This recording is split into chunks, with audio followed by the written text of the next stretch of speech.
राम का मंदिर बनाना कोई बुरा कार्य है क्या? वहाँ हम कोई लड़ाई झगड़ा नहीं करने जा रहे हैं, किसी की मारपीट नहीं करेंगे। राम मंदिर बनाएंगे और राम मंदिर बनाने का मुसलमान भी विरोध नहीं करेंगे।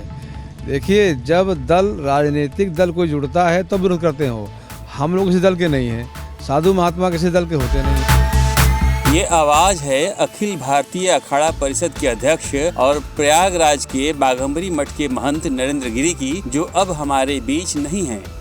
कभी राम मंदिर के मसले को अपने मुस्लिम भाइयों के साथ मिल बैठकर सुलझाने और अपने बयानों को लेकर अक्सर चर्चा में रहने वाले नरेंद्र गिरी प्रयागराज के संगम किनारे प्रसिद्ध बड़े हनुमान मंदिर के मुख्य पुजारी भी थे।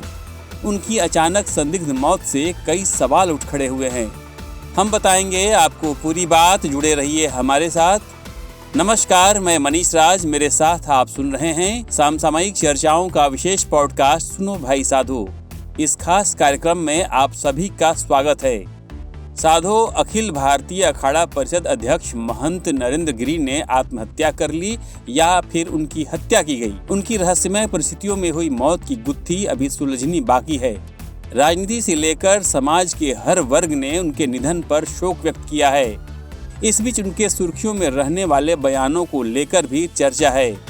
कभी तालिबान का समर्थन करने वालों को देश का गद्दार बताना, तो कभी शायर मुनव्वर राणा को अफगानिस्तान जाकर बस जाने के बयान को लेकर वह काफी चर्चा में रहते थे। 3 तलाक कानून और जनसंख्या नियंत्रण कानून के भी महंत पुरजोर समर्थक थे। उन्होंने संघ प्रमुख मोहन भागवत के उस बयान का भी खुलकर समर्थन किया था जिसमें मुसलमानों के पूर्वज हिंदू होने की बात कही गई थी।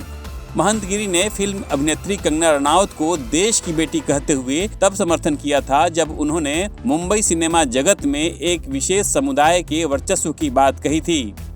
तब महंत गिरी ने कहा था कि कंगना बहादुर और हिम्मत वाली बेटी है, जिन्होंने बॉलीवुड के माफियाओं और ड्रग माफियाओं के रैकेट का भंडाफोड़ किया है। पिछले दिनों बिहार चुनावों में जब बीजेपी की अच्छी सीटें आईं और एनडीए की सरकार बनी, तब उन्होंने कहा था कि जनता ने राष्ट्रवाद और राम मंदिर के नाम पर वोट किया। महंत नरेंद्र गिरी ने तब कहा था कि राष्ट्र और धर्म सर्वोपरि है। जब राष्ट्र और धर्म ही नहीं रहेगा तो विकास को लेकर क्या किया जाएगा? अब सवाल यह है कि राष्ट्र और धर्म को सर्वोपरि मानने वाले इंसान की मौत आत्महत्या कैसे हो सकती है? पुलिस ने बताया है कि नरेंद्र गिरी के शव के पास से 4-5 पन्नों का एक कथित सुसाइड नोट मिला है, जिसकी जांच की जा रही है। यह भी बताना जरूरी है कि पिछले दिनों उनका अपने शिष्य और योग गुरु आनंद गिरी के साथ काफी विवाद हुआ। यह काफी सुर्खियों में भी रहा था। आनंद गिरी को उन्होंने अखाड़ा परिषद और बाघंबरी मठ से निष्कासित कर दिया था। उस वक्त दोनों ने एक दूसरे पर बेहद गंभीर आरोप लगाए थे। आनंद गिरी ने आरोप लगाया था कि मठ की जमीनों को शहर के व्यापारियों को बेचा जा रहा है। उन्होंने मठ की संपत्तियों और आमदनी की जांच की भी मांग की थी। हालांकि इस मामले में देश भर के तमाम साधु संतों ने महंत नरेंद्र गिरी का ही समर्थन किया था, लेकिन फिर भी कहते हैं ना, साधु के दामन पर दाग किसी भी सूरत में अच्छे नहीं। कबीर कह गए हैं, साधु भूखा भाव का, धन का भूखा नाही, धन का भूखा जो फिरे सो तो साधु नाही। हालांकि बाघंबरी मठ के महंत के नाते स्थानीय लोगों के अलावा राजनीतिक दलों के नेताओं का भी उनके यहाँ आना जाना था। प्रयागराज आगमन पर तमाम बड़े नेता और मशहूर लोग संगम स्थित हनुमान जी के दर्शन करने और उनसे मिलने जरूर आते थे। ऐसे में उनकी मौत ने सबको चौंकाया है। उत्तर प्रदेश की सरकार ने मामले की संगीनता को देखते हुए यह कहा है, यदि जरूरी हुआ तो सीबीआई जांच के लिए भी मांग की जा सकती है।